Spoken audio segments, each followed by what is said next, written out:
Nothing changes. All I want is a moment to think clearly, but thoughts come unrelenting, consuming every waking moment.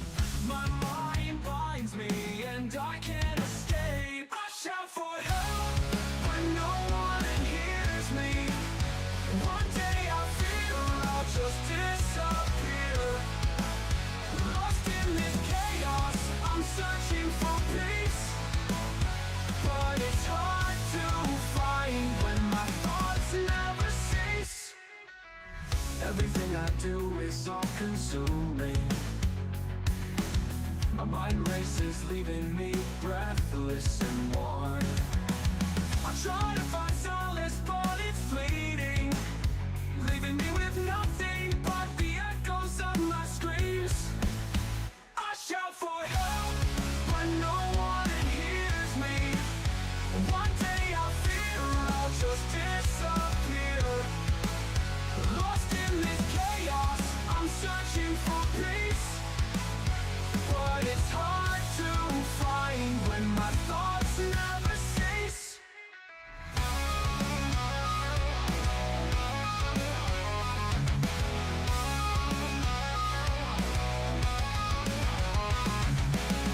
Who am I to say I deserve peace?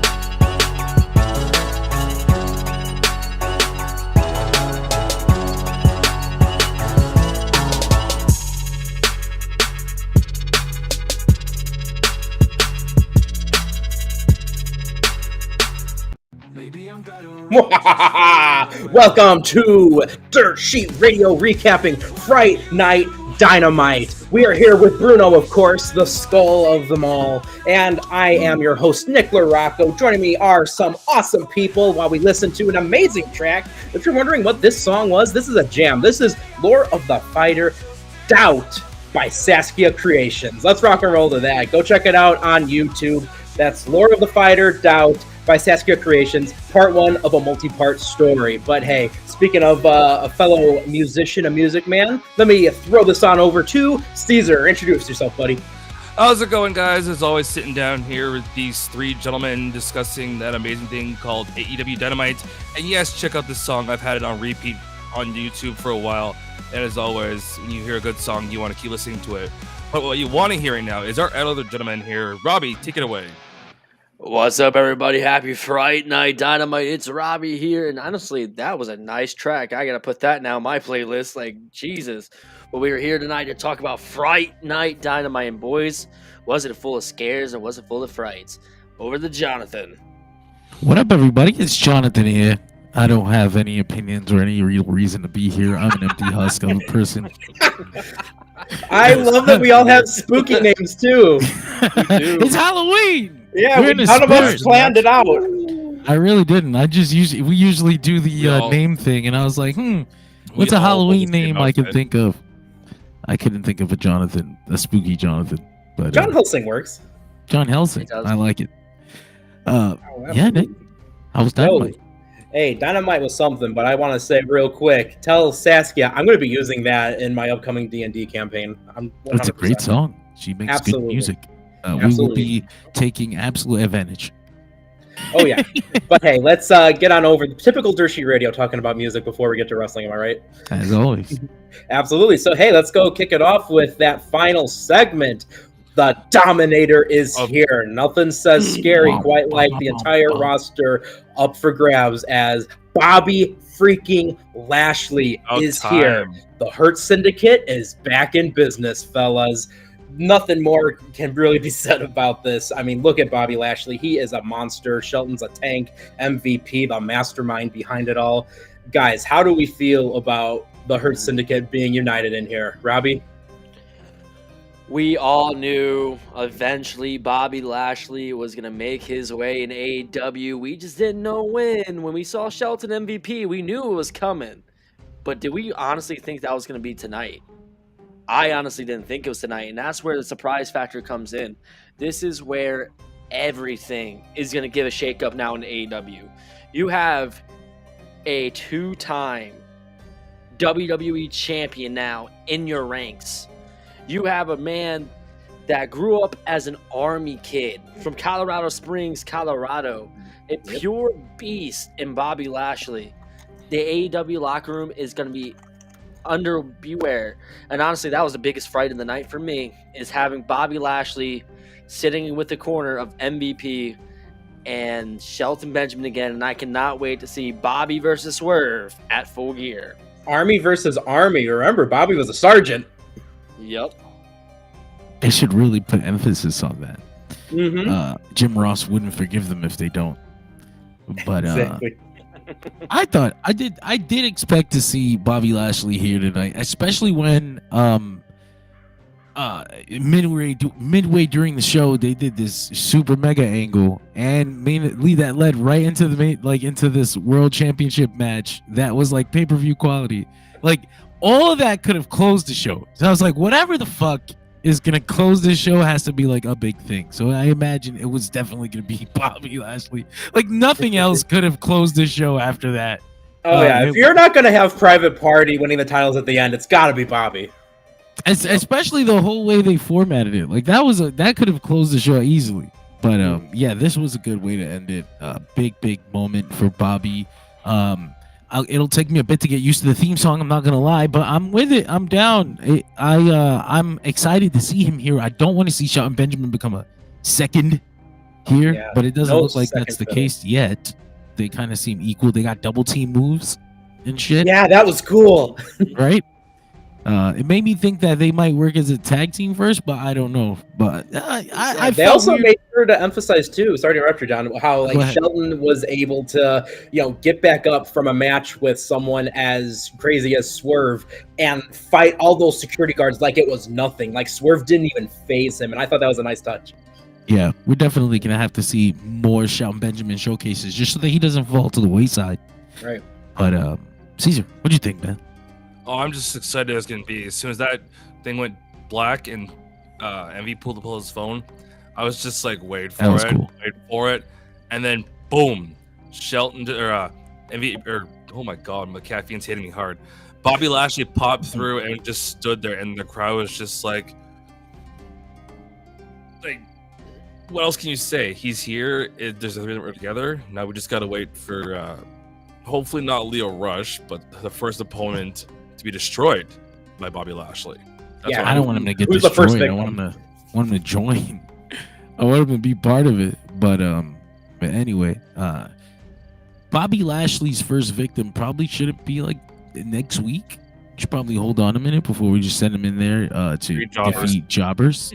Let it sink in a little bit. Yeah, people really want it. Honestly, I wouldn't even put him in the ring until Full the Gear. pay-per-view. Full Gear. He's got probably Swerve Strickland, and that match is going to be awesome. John, this is for you. I want Bobby Lashley to be Jiren here. Like, let Shelton Benjamin be the one to kill everyone, and Shelton will be the killer, and Bobby Lashley will simply be Jiren coming up when needed, and just that's it. That would be so awesome. They are actually shaped exactly the same. Yeah, right. Yeah. Capo Benjamin. Literally. Justice. The wait would be totally worth it too, actually, especially for Lashley. And it'll give Shelton Benjamin more time to get in the ring. Absolutely, and Shelton has been an absolute tank in the ring. What are you gonna say, Caesar? I was actually gonna say the same thing as you. Like the way that they've been presenting Shelton has been just massive. I'm not talking about his size either. I'm talking about the presentation. So right. What do you guys think of this match, though? That's what I was going to say. Let's get right into the match. I mean, let's look right here at us talking about Shelton Benjamin being a monster. They talked all about it. Shelton Benjamin threw a guy who is 230 pounds, like 10, 15 feet in the air, using only upper body strength, Tossed his like ass. it was nothing. Shelton Benjamin is a next level athlete. And again, remember, there's a reason he was Brock Lesnar's sparring partner for years in college, because he's one of the only guys that could keep up with Lesnar. And on top of that, we've always heard the stories of Shelton Benjamin having an absolutely wild bench press, and he is without a doubt one of the strongest wrestlers, and we've heard for years that he's one of the strongest wrestlers within the last couple decades. So it was cool to be able to see that. I'm glad that's another point that they're emphasizing.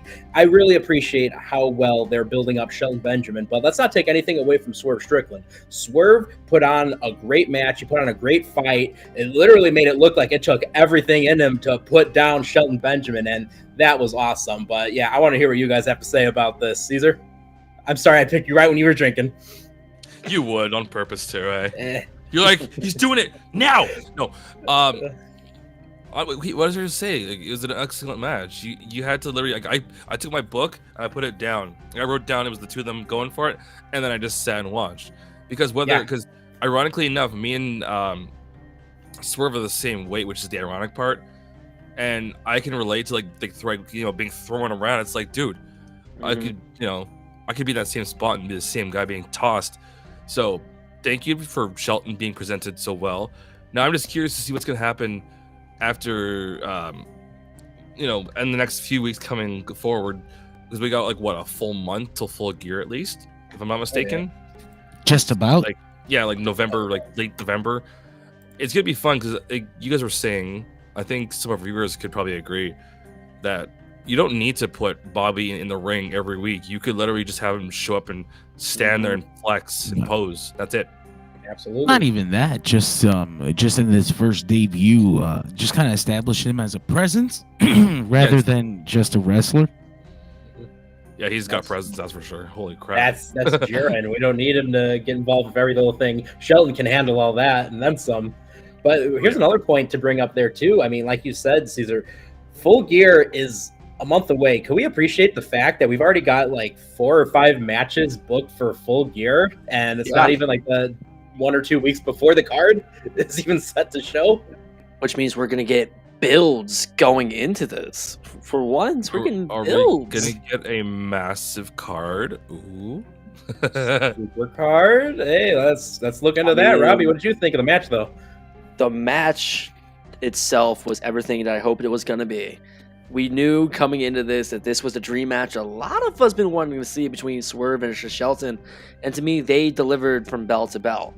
Seeing how Shelton Benjamin has been betrayed as a powerhouse, this guy that will just launch you, it doesn't matter how much you weigh, sort of being this jacked up beast. Going on with Swerve, who was so agile and so perfect in his moveset and everything that he does. This match was everything that we needed. It was a wonderful match. Sure, honestly, I kind of hoped that we were going to get a draw, because I honestly didn't want to see Shelton Benjamin lose or see Swerve lose. But I get what they did. Swerve did need a win after that match against Hangman a month or two ago. But from the start of that bell, flawless match. Give me a rematch between these two, but make it longer. Absolutely. Give me more time, because I still feel like there was still some potential they need to tap in there. Mm-hmm. I agree with that. John, what do you think? Yeah, I love the match. Like you said, I wish they had pay-per-view time. But I thought they put in pay-per-view effort. So it was. I enjoyed it a lot. I really do wish it was on the pay-per-view, though. Like I said, I kind of wish we would have extended this a little longer, just specifically to give Shelton the spotlight by himself. Mm-hmm. But it is what it is. We're here now, so fuck it. Oh man, can we talk about too that massive Swerve stomp that needed to happen in order to defeat Shelton? Beautiful. Yeah, this was definitely one of those matches where I don't think either guy lost anything in the end of it. whether it was Swerve getting destroyed by 3 powerhouses or Shelton losing the match after literally going all in against a former AEW heavyweight champion. Just a lot of sweat. That's it. Sweat, a lot of power, a lot of torque. But yeah, if we didn't have anything else to throw out there in regards to this, we can take it right up to the top of the show. Well, on that note, last minute words, anyone? I feel bad for the just security. really looking forward to seeing the rest of this angle play out. Yeah, for sure, bro. But yeah, so let's take it right up to the start. We saw that this is spooky season. The staging was awesome. We had tombstones everywhere. We even had one that was Here Lies Hook's Chips. I thought that was very fun. Yeah, look at that. That was cool. We had pumpkins everywhere. I think that's going to become like a new I Spy thing of trying to find all the hidden pumpkins on the stage. We had cobwebs. And of course, yeah, exactly. All the Easter eggs, Easter pumpkins. And we had, of course, the ringside area, getting those old Halloween Havoc style, the orange ropes with black turnbuckles. Loved it. The blue took me out a little bit, but I understand God maintain that DC promo. But hey, you know what? We had the introduction that this was Fright Night, and I really liked how they transitioned from the Fright Night into the Mox and Friends promo. But hey, we didn't get to hear much from that because Orange Cassidy in complete dark blood orange coming on out here. He's interrupting that. Do not play any more of that promo. Orange Cassidy comes down to the ringside area with a microphone in hand, and we get passion. We get more from Orange than honestly I think any of us are really used to getting from him, and that was wild. This is a different Orange Cassidy. He said that he was going to be speaking on behalf of AEW tonight, and he says, listen, if Mox has his way, there is no future for AEW. Moxley, he can go anywhere he wants, but AEW, this was all I have. This is all so many of us have.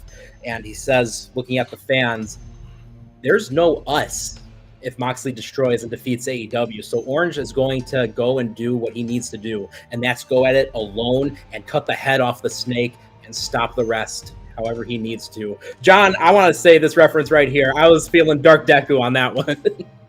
It's so many dark turns for characters that we know as happy, easygoing people. It's always fun. It's always cool to see that happen in any story.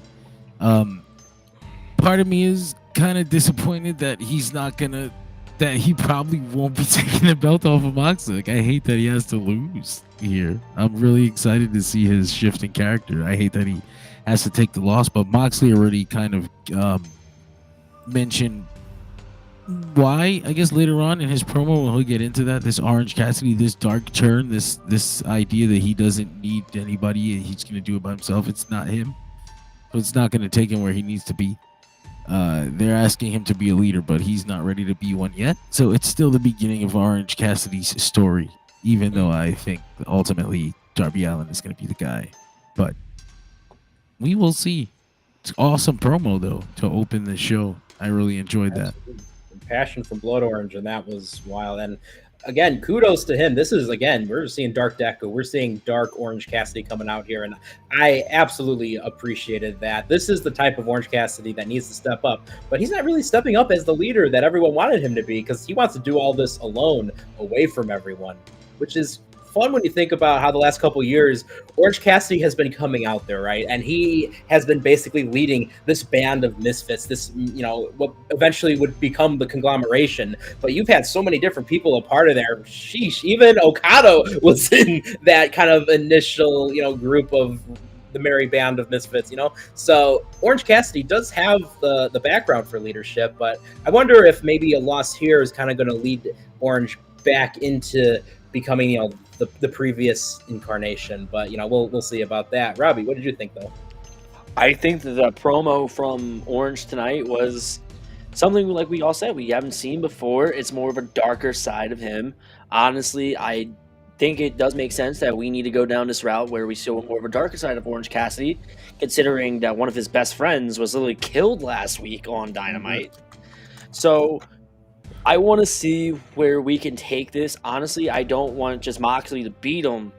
If anything, I kind of want them to go even more darker with Orange Cassidy.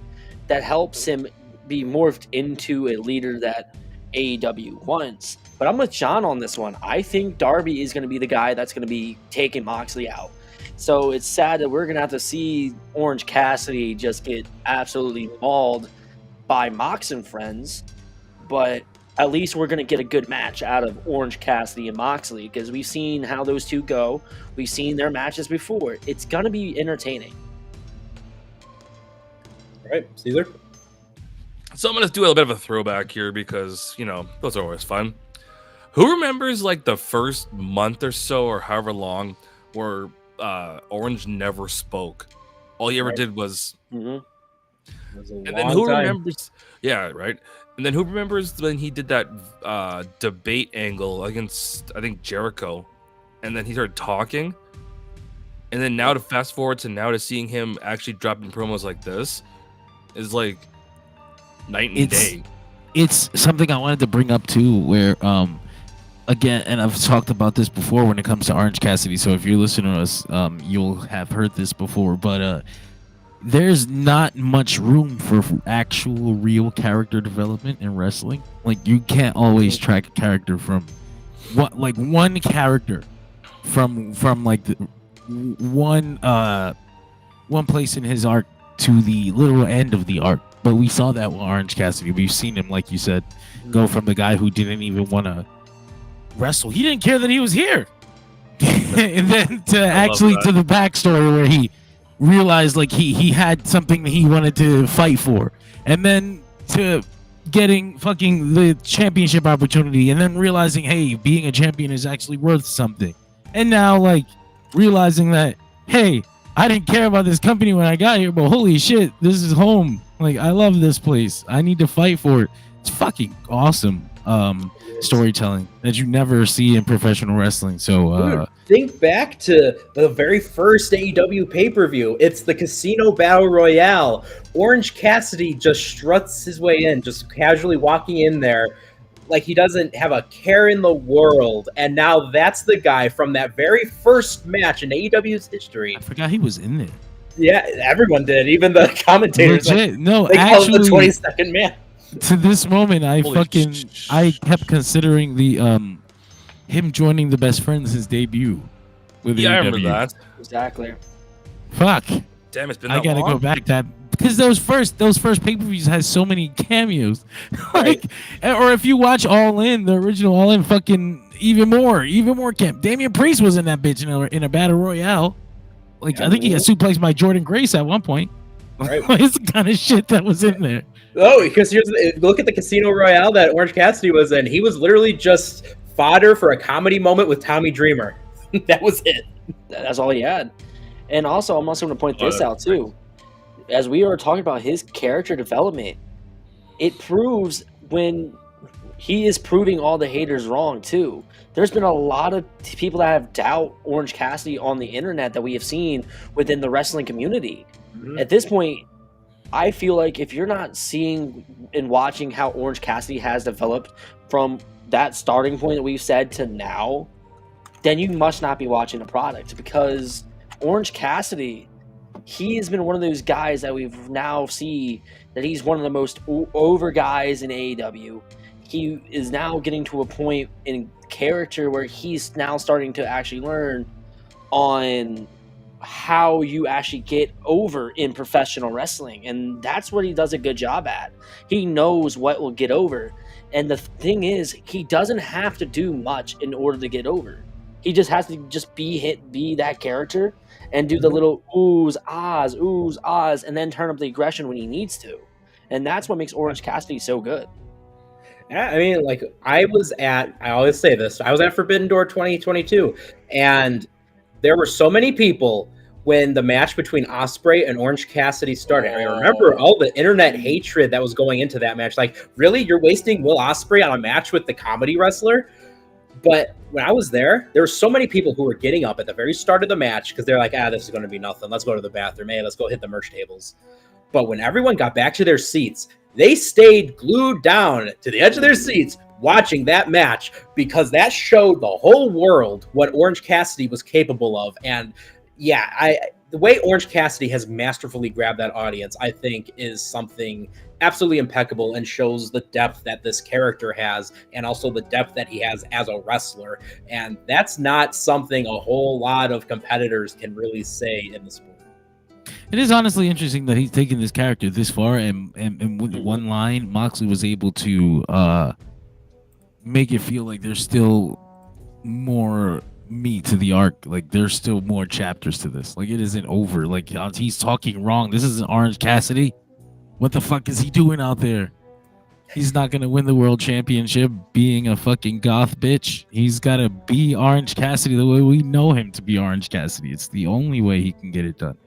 Which also one of the points to always remember too, Orange Cassidy is one of only a handful of guys to have defeated in a singles match every single one of those guys, including Moxley in that stable. That's one of the things he made in his promo that I thought was really cool. He's like, I looked around and I saw those were good people, but they're young people. They've never beat Moxley. Like they haven't done this shit like I've done this shit. Very cool. Awesome. Love this opening. Orange has been at it a long time. A lot of people don't realize that. He's been active pro wrestlers for what, like 20 years now? Yeah. I was saying that when it had to be a few years ago, but it feels like the conversation was yesterday. When people were sharing clips of him as Fire Ant. Yeah. And I was like, wow, 2004. Like 2004, right? Like 20 fucking years he's been wrestling. That's insane. Those it's crazy. Days, man. Yeah, that's absolutely wild. But hey, let's get into that. Here for a second. I'll be right back, fellas. Please continue. Sir. Hey, we'll continue on with that opening match. Adam Cole taking on Buddy Matthews of the House of Black. Adam Cole, it's all about that boom. Coming out there with a very interesting spray tan. Felt very Simpsons-esque to me. I don't know. But, hey, he came out there and he, went toe-to-toe, stood his ground against Buddy Matthews, which, remember, if you take on any member of the House of Black, you're in for a beating. And Adam Cole was, trying to stand his ground until he was pushed on the ground and ended up having that kind of re-injury angle where it looked like he sprained his ankle again and did something, re-broke it. I don't know. I had to rewind it and check it again because at first I thought something legitimately happened there, but then, started working through it, and this was the whole theme because remember, the match started from a challenge from Buddy Matthews because Buddy said that he wants to prove to the world Adam Cole is fragile. But all in all, this was a fun match. Very back and forth. We had a lot of guests watching this match. Kyle O'Reilly was watching this. MJF was watching this because remember, there's a series right now. Adam Cole or Roderick Strong, whoever gets to 3 singles victories first, gets to fight MJF at Full Gear. But yeah, this match was awesome. Adam Cole ends up getting the victory. We had some respect being shown by Buddy Matthews, which when you get offered a handshake by a member of the House of Black, it's rare. We've seen it happen. Brody King and Darby Allin fairly recently at the pay-per-view. But we didn't get to see much respect as the lights went out and coming back on. It wasn't Buddy shaking his hand. It was Malachi Black. Yeah, that's going to be something. And it looks like that got scheduled for next week's Dynamite, fellas. That's going to be an awesome match. But I want to hear what you guys thought about this match in particular. Caesar? So, this match exceeded my expectations. I thought, it was going to be like, okay, we're just going to get over with. He's going to get smacked around, called fragile, yada, yada, yada. Probably 15 minutes long, I'm gonna guess off the top of the dome, and those two delivered. Whether it was as much as just Adam Cole flying through the air or Buddy Matthews getting a couple of stomps, I'm surprised we're allowed to do that still. But hey, wrestling is wrestling. Also, I did love good guess. 15 minutes 28 seconds. That's lucky. I did love how you were pointing out in the chat that Adam did throw a towel in. And then Doc Samson did take him away. Now, yeah, I wrote in my notes. There's 3 separate moments that Adam Cole should have technically lost this match. So it's like, did Buddy win 3 times against him? Do we call it that, or do we get technical and be like, oh, it was just one match? Hey, remember when he was outside, the crowd was still counting, and they even did the ding, ding, ding when he was out too long. I was rewinding my video and I was like, did I hear that? Because I just pointed out, I rewind it and I kept listening. I was like, I'm hearing that. I do have a question, unless I'm seriously delusional or caffeine deprived. Did they announce Roddy's first match? because I saw the Mm. Collision cards pop up, Rampage card pop, and Wednesday's card pop up, but I didn't see a Roddy match anywhere. I wouldn't know. The only thing I seen was for like Rampage for Kyle Fletcher and Commander for Friday, but I don't know of anything for I that. haven't heard of any Roddy matches set up yet. That's my question. Is like, if Adam's already got one match, and then next week he's got a match with Malachi, where does that put Roddy? And if On Collision, Adam I loses, think? no, but like, I'm wondering, like, if Adam loses, for example, on with Malachi, for example, does that knock him back a step in his little journey, or does that just like make him have to fight another person to 3? There's so many questions, which is a good thing because we need to do that kind of stuff, discussing that on a podcast every Wednesday. Right. Yeah, you're But- right. All right, let me see here. Because I do recall, like you guys were saying, they did announce Commander, they did announce Kyle Fletcher, they announced the multitude of matches, but still, I didn't see a Roddy match. Yeah, I'm sure. Hopefully, I'm we trying to can look into shoot it. them in there because it does feel like the build's more so set for Adam Cole, which I'm sure everyone, probably thinks that's going to be the one in there. But let's give Roddy a shot. Let's bring back the Killswitch Engage theme song too, please. Oh, I'm Yes, down for please. I'm down for Heartache. Roddy coming back, but like it just feels like he's being pushed to the side right now. Yeah. 'Cause again, Which, remember too, that promo that followed, the way Adam Cole was talking about how certain he is that he's going to be the one taking on MJF, Roddy and company in the back were just like, what's this guy about? I have a chance too, right? yeah, remember me? Robbie, what did you think of the whole thing? For me, this was definitely a good first match for Adam Cole to have between Buddy Matthews, because Buddy is a really talented guy that I feel like needs to be utilized a lot more in AEW singles competition. And you also got to look at it too. The fact that they were also kind of like telling us too, like this is Adam Cole's first match since his match against MJF over a year ago. So playing on to that tagline of, oh, he must have some ring rust. Is his ankle really 100%?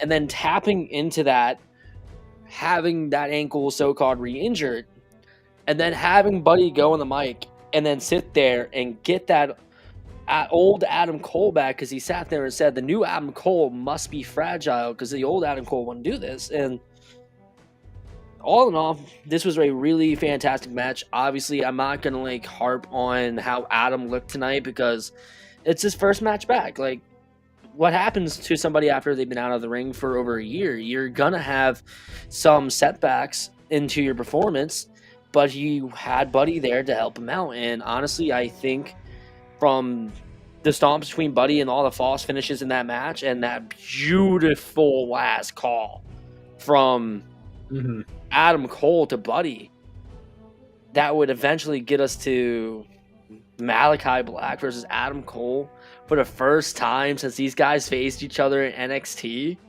Yeah, first time since, what was it, Philadelphia Extreme Rules? Yes, it was. It was at Sounds about right. NXT Takeover Philadelphia. NXT Takeover Philadelphia. I remember watching that Damn. match That's a live ways away. and watching all those super kicks unfold out of those Nope. two. It's gonna be a banger. Absolutely. I was gonna say, remember they're called thrust kicks now. Apparently, the new term. So Both thrust weird. kicks. I'm I still remember gonna call too, them that super was kicks. right. That was the match too. I think that was the night before the 2018 Royal Rumble, Royal Rumble, when yes, it was. Adam Cole came out all taped up, and that's Yep. what I think a lot of people in my friend group who aren't the biggest fans of wrestling outside of the big two, And also, but they got to see Adam Cole there. I do remember the first card. I do remember where they were on the card. They were the show opener. Yeah, Damn. that was a great match. And yeah, so we follow that up with Coil Fletcher.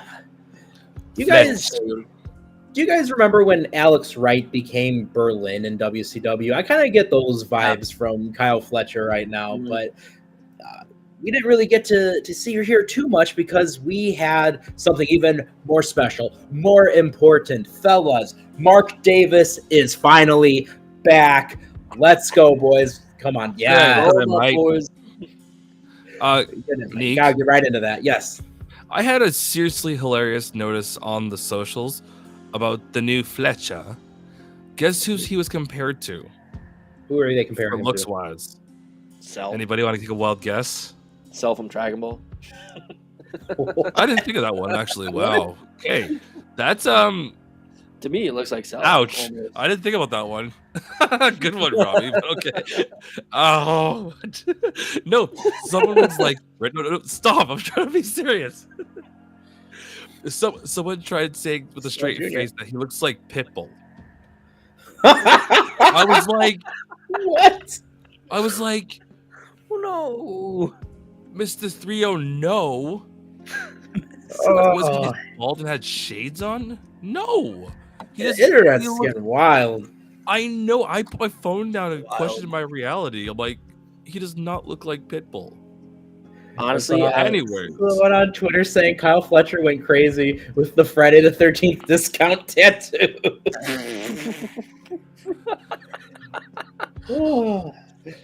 Sorry, Kyle, but hey, let's get back at I it. Blue, if you're watching, I honestly Okay. wish he'd never shaved his head though. He looks so weird with seeing him without hair at this point. It's whatever. trying We to need get a used to we need a comedy factor. We need one. it. We're getting more of the serious factor here as Mark Davis comes on back. Fletch is all happy to see his boy coming back out, and he wants to say, "Welcome to the family," and wants to invite Davis to join the Don Callis family, and even Don Callis was with it. Don Callis looked like he had a much longer scar on there. I don't know if anyone else was I Don't see worry. that. It's been I heard a like rumor. increasing by the week. It I heard feels my like it, rumor. right? I remember by the time it's full gear, it's gonna be right across his whole head. It just goes like all the way down, like the whole length of each end of his body. But Davis, unfortunately, turns down the invite to join the Don Callis family because he says, "Family, mate, we had an empire," and Davis wants to leave. Empire.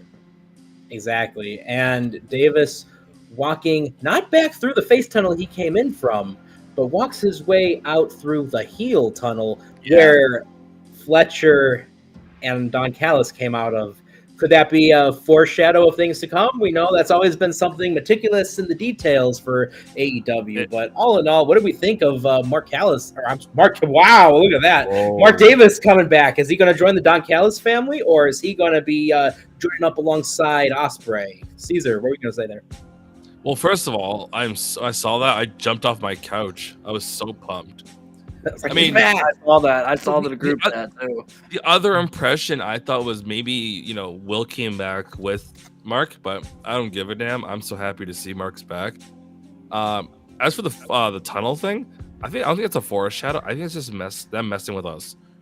Like they want us to go, ooh, they went to the heel tunnel, but in reality, it's just them making us think, or host the the red herring. podcast. Yeah, or discuss it on Dirt Sheet Radio every Wednesday. I mean, whichever one you want to do is, but I'm pumped. I'm happy to see him, and we'll see what happens going forward in this whole situation. Oh, hey, it's Mark Davis. Oi, oi, oi. It was Garfield.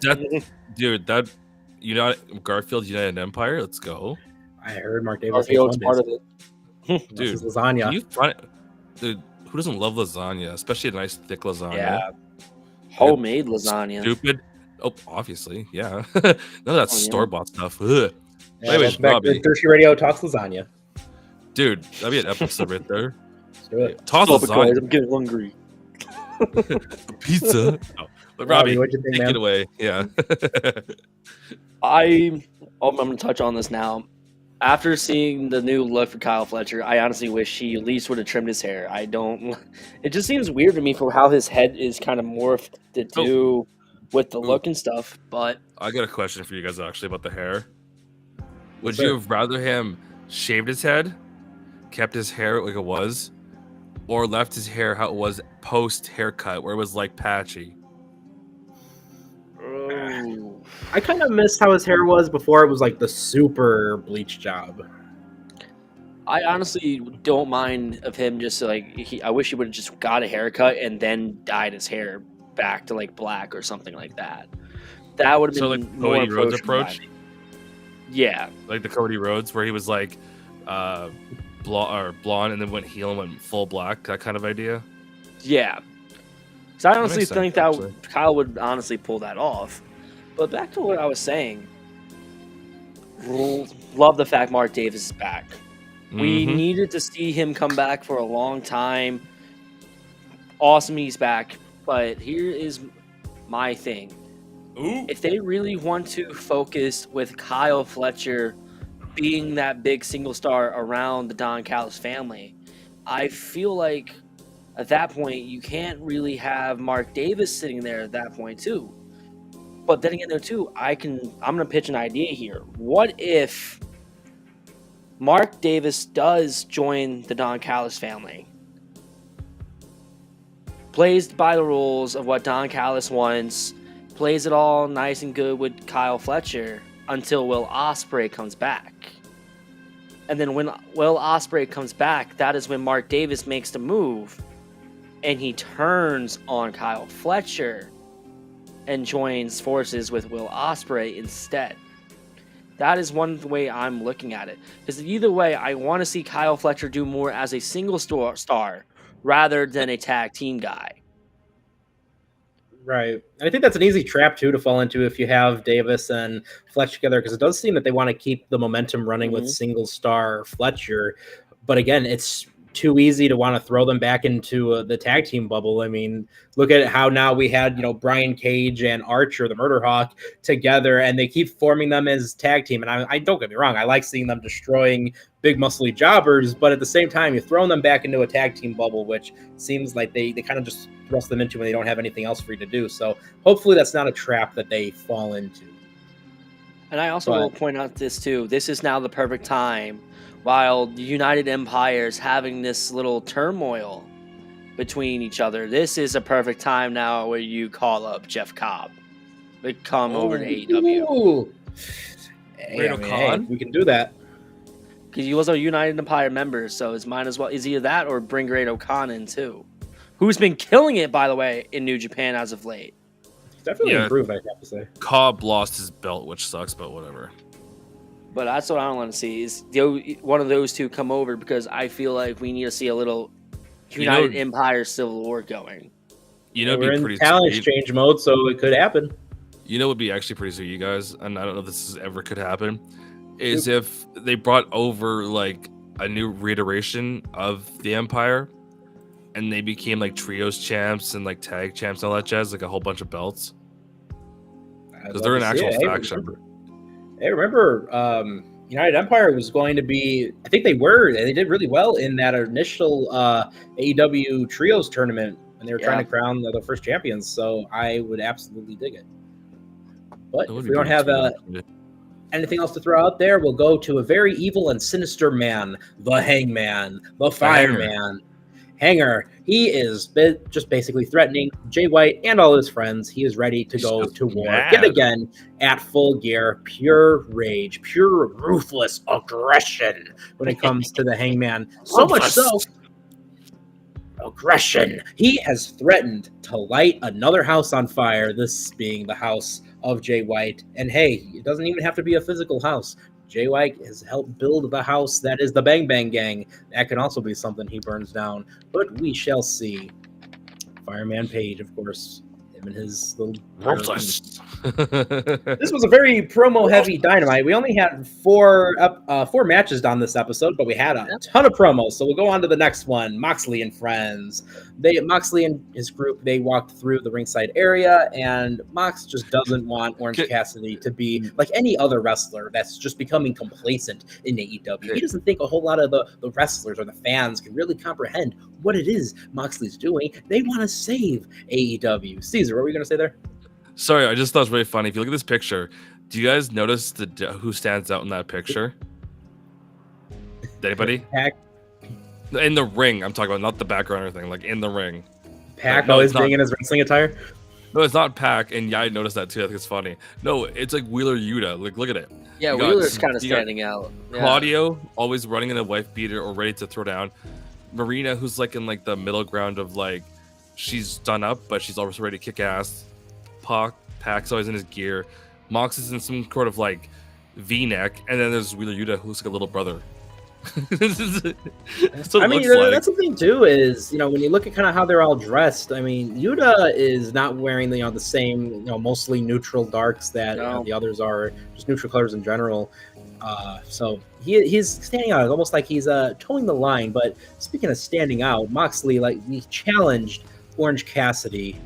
Yeah. He wants to make sure that everyone also knows that Orange did not challenge him. He challenges Orange. And so much so, the BCC remnant, the Death Riders, Mox and Friends, whatever we want to call them, they attempted to sacrifice Wheeler Yuta to the cause. They were going to do the same thing that they did last week to Chuck Taylor, basically obliterating him, all to lure out Orange Cassidy. But it was a ruse, ? They start fighting with Orange. Orange takes it right to Moxley, but the numbers were too much. Dark Order tries to come out, get their vengeance, their payback. But again, these guys are just straight up fighters. Yuta joins in, not with anyone else, not with the people trying to save him, but he joins in with his seemingly captors. He joins in with Mox and Friends to beat up Orange Cassidy and everyone until this happens. They go out there, they're getting ready to kill Orange Cassidy on the outside of the ring, and Darby just kind of is hanging around. What are you doing? God, Nothing. Darby. Just hanging around. I hate It, man, Darby's hanging there. He looks just like all for one when we first meet him against Best Genius Claudio. And yeah, they're duking it out. Claudio smashes Darby basically onto the table, and he just falls through the top of it. That was funny. Darby, though, still connected to the rafters, fights, and he doesn't stop fighting. He is fighting to the death, and I love that. They just, this was outrageous. This was campy. This was everything it needed to be. But you know what? This was fun. I want to keep this up. Fellas, what do we think of this? Robbie? Oh my god. Obviously, for what Mox has said, again, one of these moments of where we got to sit down, shut up, hear what Moxley's got to say. And I love the fact that he said, Orange, you don't challenge me. I challenge you. I call the shots around here. Really love that about it, but I honestly, every time when I see Darby do that spot where he is coming down from the rafters, it's Sting homage every time. Yes. I love it every damn time. Just like his father, just like his emo daddy, as the Acclaim would say. But otherwise, the Elder Goth. The segment was brilliant. I loved how comedic it was seeing Darby just go through the announce table, which I honestly don't know how the hell those jack-o'-lanterns kind of stayed up as that happened. I would have thought they would fall. But otherwise, yeah, it's so fun to see these little moments of how everything's going. Dark Order trying to come down. They get their asses whooped. They are definitely really are heavily wanting to build Darby to be the guy to take out Moxley, and I can see it because he's getting that Sting appreciation. He's getting that Sting kind of spots in these little things where we seen with the NWO, where Sting was coming from the Raptors to take out Hogan and the rest of the NWO. So, but otherwise, the promo, bone chilling, Fright Night Dynamite as he calls it. Sometimes you just need Moxley to come on to get chills down our spines, and we're happy. But otherwise, I want to touch on this too. We now know how they get Wheeler Yuta to lock in. And that is to use him as a sacrifice. Because if you remember, Claudio went up, Marina Shafir went up and said something to Wheeler. I don't know what it was, but we all know Wheeler and Orange used to be friends too at one point in time. So maybe it's pretty obvious. This is what they did with him with Bryan Danielson, and that is saying, your friends that you called friends don't care about you. Do something about it. And next thing I know, I see Wheeler Yuta just stomping the hell out of Orange Cassidy's, which is one of the things I have noticed. Robbie, that's a good point. And also, remember, Wheeler Yuta up to that point was very meek and he was very mild during all of that. And then afterwards, thank you. And afterwards, Marina Shafir says something and he's fired up, and that's when he starts fighting alongside them. So yeah, that's wrong answers only. Wrong answers only. What did she say? Wrong answers only. Oh God, you don't want to know what I want to say. I feel like you know what Hangman did to Swerve's house. Imagine what I'll do to yours. No, wrong answer only. If you don't hit him, I'm gonna stomp on your Legos later. It's like, oh, she's mean. She's gonna self-inflict on that one, stepping on here's one. Legos. No, but those boots though she has, they're like that thick. So, If you don't hit him, if you don't go out there and attack him and hit him, I'm gonna take all your Halloween candy and I'm gonna stomp it. What? No, Whoa, no. Robbie, come on. Okay, kick him out. That's too violent. That's too much violence. Robbie, come on. This is a family-friendly show. I'm sorry. All right, so it's just that. Hey, I was just saying it's Halloween. That's too far, Robbie. Where's our HR person? That was Robbie. That's a strike. But If then, she touches, that's Robbie. this is the Halloween decoration, Rob. If she Well, touches you know the what? caramel candies, I'm gonna snap. Caramel are good. Caramel are good ones. They are underrated. But you know what? Someone's got to Oh my stop this. God. So then we finally have Private Party and the rest of the AEW frontline running back out there to start running them off. But as this is happening, the Young Bucks were in the Cody Vader, and they're coming up there, and the AEW roster is just pissed. They're like, where were you guys? We were the ones fighting the battle that you guys should have been fighting. And the Bucks are just like, we just wanted to make a grand entrance. We were in the elevator. What were we supposed to do? Did it feel awkward when they showed up, the Bucks? Like it was like, oh, cool. Next match is happening. It was very rough cut because also it felt like there was a lot happening at I'm once not because we gonna also have them in the Death Riders up there in the crowd, and we had the Bucks coming down and the angry roster at ringside. There's so much happening at once. I honestly thought Yeah. like, oh wow, finally they're gonna fucking do something for once. But I was like, well, No, they wouldn't. I got my hopes up. I got my hopes already up, but at least I was like, okay, private party time. At least we'll get some fun out of that. There's a higher chance of the runtime going over before the Bucks were going to help out. Oh wait, it did happen that way tonight. It did. But hey, you know what? They're out there, so let's get right into it. Tag team title match. Wow, what an amazing match. Dare I say, guys, should we just say right now, match of the night? Like, that was incredible. Brother Zay is just a freaking unstoppable force. You could not keep him down. I love that. Every time it seemed like they finally got Brother Zay kicked out at 2. Every time you think so, bam, shoulder up at 2.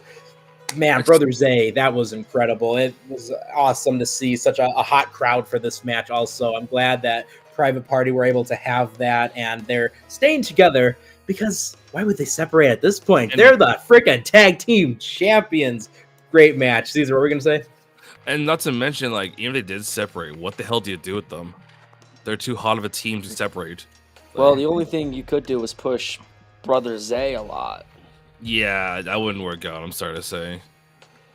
That would work for like a few shows, and that's it. but dare I say, this was like a star-making match for Brother Zay. Like, he just came out of this looking tremendous, and he was the one too that, you know, was willing to step up and make this challenge. So honestly, I'm thinking Brother Zay is kind of becoming the star of Private Party. So you know what, Buckaroos though, they put on a great match. They've always had tremendous matches with Private Party, and this was no exception. Buckaroos were even doing the gin and juice themselves. They even tried to fight dirty, taking Quinn out there onto the stage where Okada gave him the most weakest pile driver I've ever seen in my life. What were you gonna say, Caesar? I was gonna say, actually, it's not the gin and juice. Remember, it's the milk and cookies. Yes, milk and cookies. Gotta get it right. Exactly. So yeah, listen though, I have in all caps, Zay keeps fighting. That's honestly the biggest point of this whole match. Brother Zay never said die. It was a 2-on-1, honestly even a 3-on-1. Brother Zay kept with it. Private Party has done it. Finally, we can say they are the tag team champions. I didn't have much written down here, apart from wild back and forth match, the terrible pile driver, Matthew having pearls all over his hair, which was an interesting choice. But I want to throw this out to you guys. Caesar, what did you think of this match? Dude, you know it's an intense match when you have to use the washroom, but you're holding it and you're just going, I'm going to go. No, I'm not. Yes, I am. No, I'm not. For like a good 5 minutes. Not to mention, yes, I do agree that pile driver at the top was but but whatever. It was just a quick, diversion from what's going on, just to create animosity. I am excited as can be to see how this goes with those two, because those two have been like basically day oneers, if I'm not mistaken. Yeah, They So- are. oh geez, You know what they They're got one to of do the now, first right? tag team signed. You know what they have to do, right? what do they gotta do? They got to hire Cheesecake and a second security guard. Absolutely, at this point they And have to. they need a Take a thicker like a thicker rope now when they come to like at the entrance. It's got to happen. Put it in the budget. Yeah, exactly. Like, I'm surprised, in all honesty, they didn't go with the ladders match with this one. That would I'm have been also fun. glad they didn't, because if they do a part 2 down the road, then they could put that as a ladders match, because that would be some freaking fire. That they Yeah. probably have to stay away from that since we had ladder war last week too. Yeah, but I'm just saying, Yeah. like, if they're not gonna do this match with the two of them or the two teams, maybe the next time they'll do it where it's a ladders match or whatever they want to use, but some kind of That'd be stip. fun. Oh hell yeah, Absolutely. those two teams. Damn. And here's another point to bring up. Like you said, they Private Party are indeed AEW originals. We talked about that original match for AEW at the Casino Battle Royale at Double or Nothing 2019. Both Quen and Zay were in that very match. They are OGs of the OGs. Oh yeah. Throw it to you, Robbie. Unfortunately, I had to watch the highlights to this match just to see what really happened, because I had to step out for a while, but I didn't want to speak on. Finally, they pulled the fucking trigger, and Caesar mentioned this to me before we were going on live during the show. Of watch how Private Party goes through the crowd, and just watch how they are just going in the fans to a point where you don't even see them anymore, and you just see nothing but hands. I watched that, and that was so phenomenal to see. Seeing Private Party getting the justice that is due. Again, we've talked about it. AEW originals, they were there from day fucking one. Beat the Young Bucks in the inaugural Tag Team Championship tournament. We knew eventually this was going to happen, but I felt like maybe they could have done it at Full Gear, done it at a pay-per-view, give us a little bit more of an after feel for it. But let's see where we go from here. Private Party, your new tag team champions. Who will be their first opponents, and will they be defending at Full Gear? Please Yeah, no. no, that point though, like you said, Robbie, when they won those titles, oh man, there was not a person in that crowd sitting down for that. Everyone was standing up, like you said, hands in the air. It was wild. I even stood up from my chair that I'm currently sitting in because I'm like, that is awesome. Let's go. And so happy to finally see those And guys also- get the tag titles after so long. I know there's one guy that was definitely watching tonight that is definitely happy, that has been a huge advocate in Private Party in AEW, and may I say it, that Brother Zay definitely took something out of his playbook, and that is Matt Hardy. Yeah. I know Matt is freaking happy about this, because honestly, from what I was seeing in those highlights, Brother Zay had that 2005 Matt Hardy will not die attitude. And I Right. can definitely So see that as good to something see to that learn too. from Matt. Yeah, I mean, I'm sure, when you look at the amount of times, they did Poetry in Motion. Brother Zay was popping out Hardy moves left and right. And look at the fact the Hardys have just won the TNA World Tag Team titles. Oh, that's Like, right. This is perfect. Right. Like, the Hardy Party is fully out there representing tag team Yes. wrestling. They're out in Cleveland, right? For Tonight Show? Yeah. Oh, He said Cincinnati, and they all got Cleveland, mad. Ohio. Yeah. Yeah, it was Watch- Cleveland this next week. Watch they're the in New Hardys Hampshire. end up in Ohio with Private Party, and they go partying. I mean, I- there's not that much of a drive between Detroit and Cleveland, so maybe. I Hey, yeah, just have to they're enlighten very me. close. Just How take the far is private that? jet. Yeah, they're right How far is there. that? Yeah, they're right Someone close. kinda- Let's invite Cheesecake too. How far is that? Someone enlightened me, like a 2-hour flight. Probably something like that. They're right Okay. next to Probably, yeah. my state. So You're like, I can Yeah. see them. that was wild. That was only match number 2, and that was already just hot. We had some just amazing moments on there.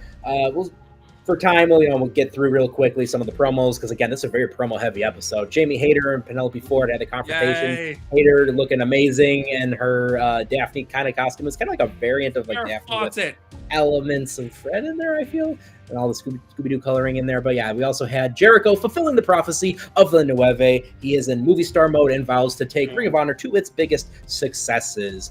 And very important note, we had the Scapegoat backstage where he pushes Alex Marvez out of the way because it's not time to talk to Elite, but Garcia pushes Jack up against a wall, completely overpowering anytime the Scapegoat was trying to get out of there. But Jack says, hey, they used to dance for me too. That gets to him, and Jack goes into the Elite's locker room where we see the EVPs, interestingly, following their loss of the tag titles in their match. They are shredding a lot of papers. They have Brandon Cutler just putting a lot of stuff in a box. Okada's just kind of sitting there minding his own business. Something's going on. What were in those documents they were shredding? Wrong answers only, fellas. Go. Titty list. Oh, no, I knew he was gonna Wrong say answers only. So but yeah, Brandon Cutler's starting to pack stuff up. Okada's just kind of watching. Okada kind of looked a little disgusted there. No, you know what it was, right? All the contracts they've been sent from people going, I want to be part of AEW. They're like, wrong answers only. I might have a nice little wrong answer. They were probably shredding all their old WWE magazines in there. I don't know. Shredding up all of the paperwork on Generation Me. Yep. Ooh. That's a throwback and a half. That was a deep cut right there. But almost it feels like Okada during this whole time almost kind of is disgusted at the way that the Bucks are just kind of running away. Because Okada's a fighter through and through. We saw him even willing to confront Moxley and company. He was willing to flip them off, knowing full well they could easily jump the rail at any time and go after him. So Okada, we know, is not afraid of anyone. He's not afraid of Jack Perry. He's not afraid of Moxley and them. So it almost feels like Okada's not a real fan of this. And I like how they're not all just a hive mind. But if we didn't have anything else to throw on there, we had the third match of the night. Camille the Brickhouse versus Chris Statlander. I almost forgot that this match was happening, but in 6 minutes, felt very rushed, almost like we had too much stuff going on. But you had some amazing moments earlier in the night. How could you not? But hey, Statlander managed to get the victory over Camille, the undefeated Camille, for several months now. And I'm so excited. Camille got defeated, which was wild, but that doesn't last long. No time to celebrate your victory over the undefeated Brickhouse because Mercedes Moné jumps on in there, hits Stat with the title, and says this: if you want something done right, you have to do it yourself, and yells for Camille to go into that backstage area. And Mercedes Moné wants to remind everyone why she is the TBS champion. Caesar, what are you going to say? I'm just going to be a biased asshole, sadly, but I'm just going to go into it. I'm surprised Chris even felt that belt shot. Like, just being completely honest here. I thought, I mean, I know you have to sell these things, but like, you think Chris would have been like, oh, damn, I got hit, and like fallen to the ground and not died. Like, she corpsed, basically. But I hope next week Camille, like, this is like the start of like Camille breaking off from Mercedes. Because what was the point of Mercedes coming out first and to do her dumb little hop around, and then Camille come out? I thought it was Camille comes out and then Mercedes just walks with her. Camille constantly being disrespected during this match, both the beginning and the end. Camille could fold Mercedes. All right, yeah. I don't know Camille's numbers, but something tells me she could probably bench her. I mean, I'm not against seeing that, but All right, Robbie. What do you think? Honestly, the amount of time they were investing into the last couple of weeks of building Chris Statlander and Camille, they should have had that match be a little bit longer than 6 minutes. This is a match that a lot of people wanted to come see when it comes to the women's division. And I felt like Tony Khan ended up dropping the ball with getting them more time in a whole, because this was their only women's match of the night. Only 6 minutes? Like, come on. Everything else had at least 15 minutes. And also, I'm gonna touch on the whole thing with Mercedes Moné. Even when we see the entrances, every time we see Mercedes Moné and Camille come out, Camille isn't being followed by Monet. Monet has to have her own entrance, which the commentators have touched on. She has to come out first and then follows Camille. It gives me such Shawn Michaels and Diesel vibes of where Shawn was basically saying, Diesel, you're just my insurance policy. I'm the real star here. You're just the guy who's just here to pick up my bags and protect me when I need it. And I feel like they need to do a little bit more build for Camille to finally turn on her. But we are now starting to see a little bit of a turn where we're going to have that Shawn Michaels versus Diesel in the form of the women's division in AEW. Oh, absolutely. I mean, like now you mentioned, Camille as Diesel.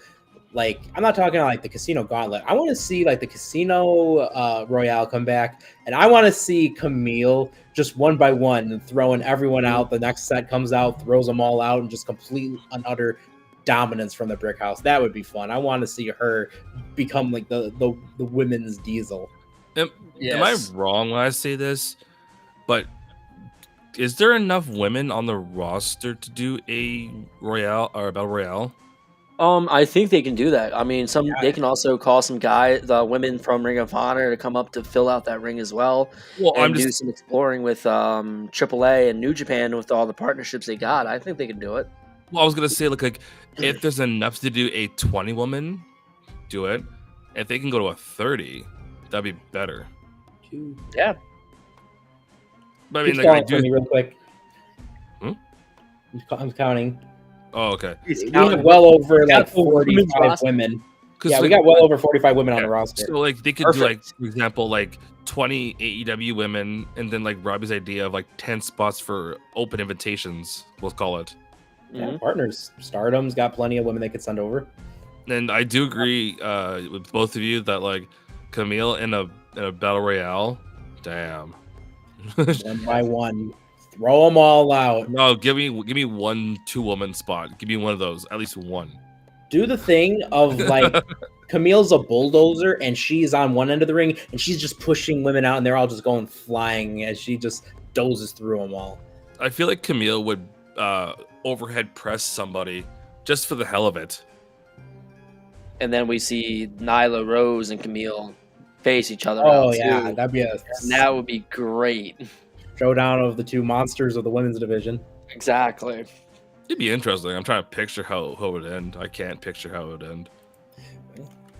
I even say give Awesome Kong a call too for that battle royale just to see how Camille and Awesome Kong. Isn't she something else on the, or is she called down in the Indies? She's Awesome Kong in the Indies. Honestly, I don't remember her last match, but just for a while. She was signed to AEW for a while. Yeah. In the early days. I think her last match I remember was the one battle royale or whatever it was like years back. Mm-hmm. Yeah. I thought she retired, but I don't know. I think she might have. What is retiring? Retiring in pro wrestling, that doesn't exist. It does. You know what does exist? Ooh. The patriarchy. The father for everyone. That our father, Christian Cage, is standing out there. Do we have that picture? Do we have it? It's not on there, but we do have Christian Cage with his son Nick Wayne, his new waifu, yes, Mother Wayne, and of course the newest son. Or do we call him stepson? Sabian. Oh, no, that's his son now. Kip Sabian looking like he's finally a part of the patriarchy. It took a while, but he's finally got a new father. And Christian wants to explain himself for his actions against Taz and Hook. So he will invite Hook to stand in the ring with a true father figure next week on Dynamite. That's going to be interesting. I wonder where that's going to go. Anyone have anything to throw out there? Or the only thing is I'm wondering how Killswitch is going to feel about it when he comes back and he sees Kip there. Maybe that's going to finally see Killswitch turn on Christian Cage. I can't call him Killswitch. It just sounds weird. Killswitchosaurus. Killswitchosaurus. Has anyone heard anything new about him by chance? I have not. I know he's got his very serious condition. So again, Dershi Radio, we all hope that he gets well soon. His health is more important. Oh yeah, by all means. I was just gonna say because like I was surfing the socials and when rumors fly on like random places. And nothing bad was said. It's just everyone was like, "Oh, he's not back for a while. Oh, he's gonna be off for a while." It's like, okay, that's not what I want to hear. I want to know some like actual numbers or something. So, Right. but okay, whatever. Stay home, rest. You can come back when you're back. Don't rush it. Stay feet up, or I guess in this case, paws up, or claws. Yep. And hey, speaking of coming back, Big Tom is standing there with the conglomeration. Oh yes. Oh yeah, Briscoe's word of the day, which is very funny for Briscoe to be saying this. The word of the day is instability, because Jericho has got to be unstable for what he's thinking about, because he keeps saying Jay Briscoe's name. You don't do that. So now, guys, it's going to be the conglomeration challenging the Learning Tree next week to a fight without honor. Let's go. If this is what we're going to be getting, oh yeah, if this is some stuff that we're going to be seeing more of in upcoming Ring of Honor appearances and TV tapings, then please, by all means, let's do that. This would absolutely be a huge draw if they had this on Ring of Honor. But you know what? I'm looking forward to it. This is going to be a great match for all the people involved in there. And we jump on in there to a very integral segment of the night, which was the Bucks hastily fleeing the arena. They've got their bags packed, ready to go. Just like what Jack Perry did earlier, they push Alex Marvez out of the way. Christopher Daniels, CD runs up to try and yell at them. Because, hey, they're really the leaders. They need to be here for this. They say no. They are going to be working remotely from home. I understand. Who wouldn't want to do that? Can right? they wrestle from home? Yeah, I'd run too. Yeah, I can't blame them for that one. But you know what? They ended up driving off, and they left Brandon Cutler behind. Poor Well, Brandon. Or You never learn. exactly. So of course, they told CD, yeah, we're working remotely. They leave. Brandon Cutler turns around to see Moxley and friends appear behind him. Moxley goes up and grabs Christopher Daniels and is just forcing him to watch as Marina Shafir handcuffs Brandon Cutler over to this forklift.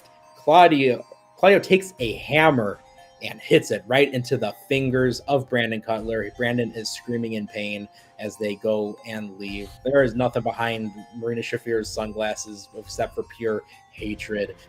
This was absolutely brutal. Moxley and his crew have been smashing people's hands with the hammers for weeks now. But hey, look what happened. He smashed Brother Zay's hand with a hammer, and he got fired up and won the tag team titles. So hey, maybe we'll get a world title run in the future for Brandon Cutler. We'll see. Damn, that's a real throwback. But hey, you know what? That was this episode of Fright Night Dynamite.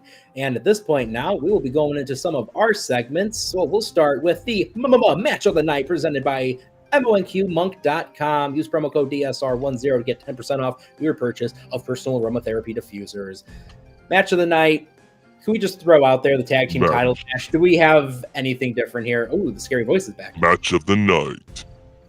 Those are the voices I hear. Perfect. Presented by Bruno. What's the point of even saying anything else except for we've discussed it and we're just gonna say it again? The tag match. And then It's, And then for me, I probably would say something different because I didn't get to watch the match. So my match of the night is going to be Swerve and Shelton Benjamin for sure. That was a well-needed main event. That was good. That was good. That was a solid main event. It's just, when it comes down to the match, like, nothing gets past everything start to bottom. If I did get to watch the tag team match, I would be with you guys on board, but I didn't get to, and I don't want to sound like I'm a hypocrite. So at least you're honest about it. That's right. Stepping out for a Siggy. But hey, there's not a whole lot of options for this one, but we have the Jobber of the Night powered by comicbookclick.com. Go check that out for all comic book news. I got one. Whatever you want. Yes, Caesar. All the people destroyed by Bobby Lashley in that segment. Yeah, security got absolutely obliterated. No, there was one he threw over the rope and he hit the apron hard on the outside.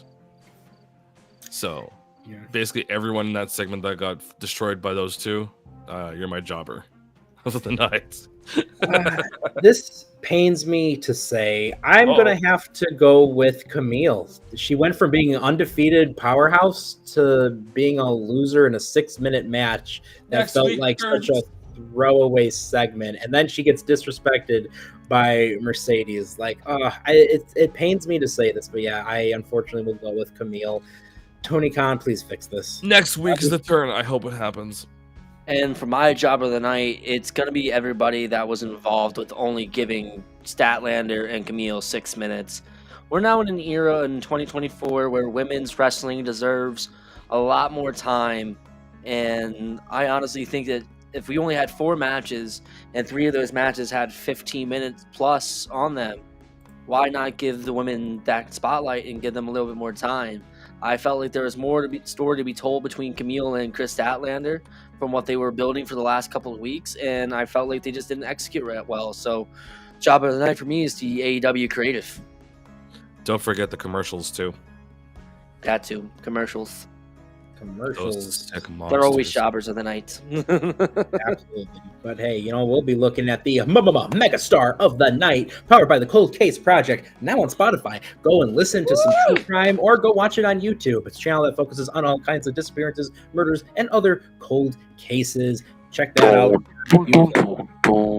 Exactly. But hey, Megastar of the Night. There's quite a few options, which is always great. So, Robbie, you ended the last round, so you want to start this one off?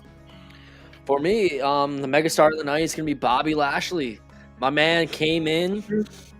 He came in, rose hell, did his business, left. It's all he has to do. He doesn't have to sit there and talk. All he has to do is kick some ass. And then MVP's sitting there and saying that the business is that we are back in business. And just seeing the look on Bobby Lashley, that menacing look, that's why you don't need Bobby to talk. That's why you just need MVP to be his guy to be the guy to talk for him. Because Bobby is such a beast. He took out that security. He took out Swerve. He even took out Prince Nana.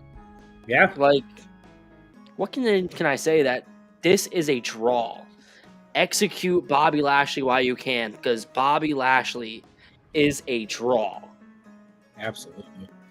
I mean, just the way he came out. And, since it's my turn on here, I'm just going to leave the image up because, again, I'm going to go with the whole Hurt Syndicate.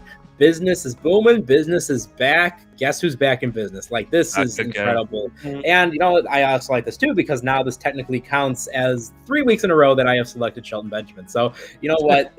This was great. Shelton still looked like a beast. Even if he lost the match, he still looked like he could have easily defeated Swerve any time earlier in the match, or if the match kept going. Bobby Lashley, come on, that guy's just got star written all over him. I have said this countless times over the years. If you were to take every single professional wrestler and made them legitimately fight to the death, Bobby Lashley would always come out on top. And then the mastermind behind it all, MVP, this guy's not even done recruiting yet. So we could see a lot more. But honestly, I'm really digging these guys as a trio. So, oh man, imagine these guys just destroying and obliterating their way to get in the trios titles, and then picture them all having a different championship alongside the trios. I just want these guys to get all the gold. But yeah, Caesar, throwing over to you. Would you make it MVP as one of the trios, or would it be somebody else as the third member? I'd make MVP. Freebird roll it. I would like to see MVP as part of those trios, because MVP can still go. He can. And he has said that he's got a few more matches in him. I think they're timing them for proper times, not just throwing them everywhere for that. But if we're doing the easy answers, you gotta take that right choice and just give it to Private Party for finally winning those gorgeous belts. About time. Also, there's a rumor they're still running around the building with the belts. They're up in the nosebleeds, finally celebrating. They're just up in the nosebleeds, just doing laps. Right? It's gone from post match to cardio. I wouldn't blame them either. Absolutely. But again, this was such a great episode. There's so many honorable mentions we could throw out there. Mark Davis coming back on there. You had Adam Cole with his first match, Malachi Black showing up, and there's just so many different options on this particular episode. But hey, this was Fright Night Dynamite. Chat, thank you so much for joining us. And if you enjoyed hanging out with us, maybe stick around for a couple hours, and we'll be having the Dirt Sheet Radio flagship podcast. Myself, that is me. Oh my God. Yes, and you know what? Our friend that was on here earlier who had to step away briefly and did not come back, John Escudero right there in the center, and our boy Greg Thomas on the left side, and occasionally our buddy Mac will be joining us. Not sure, haven't heard from him. He might be on. Yeah, tonight. He might be He might be just busy with work. We know how Mac's schedule can be if we're working. It's Very pretty busy. frantic. Yeah. Mac doing the show at work. Now that is a level While of working. That grind. is grind. The way he does that is crazy. But then, of course, we'll go right on back. We got Monday Night Raw. We got some cool people on Yeet, there. yeet, Yeet. We got, of course, we'll soon change the logo. One day, NXT on Tuesday night. Yeah, hey, Wednesday nights. Remember, you are here for Dynamite. Make sure you come and join us next week. There's going to be a lot of great matches. Like we said, in a couple hours, we're going to have the flagship podcast that you know and love that brought you here probably in the first place. And of course, going to Thursdays, you got TNA Impact Rewind. There's a lot of great stuff there. TNA on the up and up. We love to see it. Speaking of the up and up, SmackDown. Looks like SmackDown, but it is SmackDown. Friday Nick Mac John sometimes as it becomes, but we also have a ton of people on there. Occasionally, CJ will join us, who you all know as CJ Jordan Tyler on some sort of adventure. It's not Level Up anymore. It'll probably be like just pro wrestling. One day they'll get to it. But of course, like a banner across that says "to be announced." Yeah, CJ and Tyler's TBA, TBD, whatever you want. Hey, they'll talk about it one of these days. We of course have 3NT. Make sure to go check them out on Sundays, and we will also have Matt's Otaku Cafe. And hey, don't forget too. Speaking of Mac and I occasionally will be doing a WCW podcast. Last time we talked about Spring Stampede 1999. A lot of people call that the last truly great WCW event. So if you like WCW content, hey, make sure you go and check that out in rewind mode. And we were looking at coming up with another event. So chat, let us know if there's any WCW event that you want us to talk about. Since it's spooky season, one of the things we were looking at is going to be Halloween Havoc 1998. That pay-per-view fell apart, but man, oh man, is that like one of the best entrance stages in the history of professional wrestling. It is beautiful. Halloween Havoc 1998's got to be one of the best, in my opinion, as well. It's really set it out pretty well. But yeah, you're right on that. It was gonna be a crash show, especially after that time of the 83 weeks was pretty much gone from there. Oh, exactly. The magic was gone. But I want to pop this up because it's spooky season. We're probably not going to have very many more chances until next year to talk about this. And we just mentioned it. Check this stage out. Look at how beautiful that is. That is incredible. Literally one of the best stages of all time. It's very innovative for what they did with that stage. I wish we could bring back those vibes in 2024, like authentic stages. Right. They used to be so cool. They used to be so grand. Like it really would get you hyped up when the pyro was there. And oh man, I miss it. Bring it back to me. I miss when I used to like try and catch pay-per-views back in like the early 2000s as a kid. And if I missed them, I'd see like the pictures the next day, and like the stage would be like, I look at it, like that stage is gorgeous, no matter what it was. Yep. And now it's just a simple Titantron that's like, yawn. Right. You gotta hype it up. I think they probably did that for cost reasons because they must have lost some money going into doing that because it takes a lot of money to create stages like that these days. For sure. Yeah. And then they started getting lazy with all the LEDs becoming just so prevalent in staging. And now really most companies don't do too much. And it sucks. It does. Which was nice to see tombstones and pumpkins on the AEW stage and a little bit of pizzazz. And I like when NXT has been doing that too for their Halloween Havoc events. But hey, you know what? We'll be talking so much more wrestling. I will be talking a lot of wrestling on my social media. So if you see Nick Laranco posting on the Dirt Sheet Radio Facebook page, please give me a follow. Feel free to reach out, comment. I love being able to hang out with you guys. Love being able to talk with you guys, just like we do here on the chat. Caesar, where can they find you on the socials? As always, guys, I'm hanging out with these two gentlemen, and the other one being John Escudero, talking about AEW every Wednesday. And then on the Monday show, on Monday Night Raw, discussing it with our boy Tyler, the pro wrestling hipster, and occasionally CJ whenever he gets a chance. If you're looking to bug me on social media about anything and everything, my socials is right there in the name at NoobTube. There is too many platforms to name nowadays, so I'm just going to say you find me how you find me, where you find me. Simple as that. Now, Robbie, how can we find you? And for me, you guys can find me too every Wednesday night, part of the AEW Dynamite group, and maybe sometimes if I have the time, maybe popping in with Neek and Mac and trying to see if they would love to see me do some stuff with WCW. And also, if you guys have any questions too, Come on, join us. Halloween Havoc 98, man. we'll see what happens during this weekend. Honestly, it also will depend on the time where I'm not Probably not working. doing it this weekend. It'll probably be after Halloween, so you got plenty of time. But otherwise, you guys can find me on Instagram at Roark, ROARK, 2 little underscores, Rob 2001. You guys can hit me over on Instagram, ask me any kind of questions you want, and also you guys can find me on Facebook too. I'm a daily commenter just about on our pages anyway, so you guys can find me there, and that you guys can hit me with any questions you have or any opinions you may think I would like to have, or anything really when it comes down to social media. That's where you can find me. Absolutely. Well, yes, and let's give one last listen, one last shout out to this incredible track. Make sure you go and listen to Lore of the Fighter Doubt by Saskia Creations. This is just part one of a multi-part story, so of course there's also some more in there. But yes, again, go give her a follow. And again, thank you guys so much for joining us. Chat, make sure you have a happy and safe Halloween. We love you, and we'll see you Happy later for the Dirt Halloween. Sheet Radio podcast. Happy Go get your Halloween.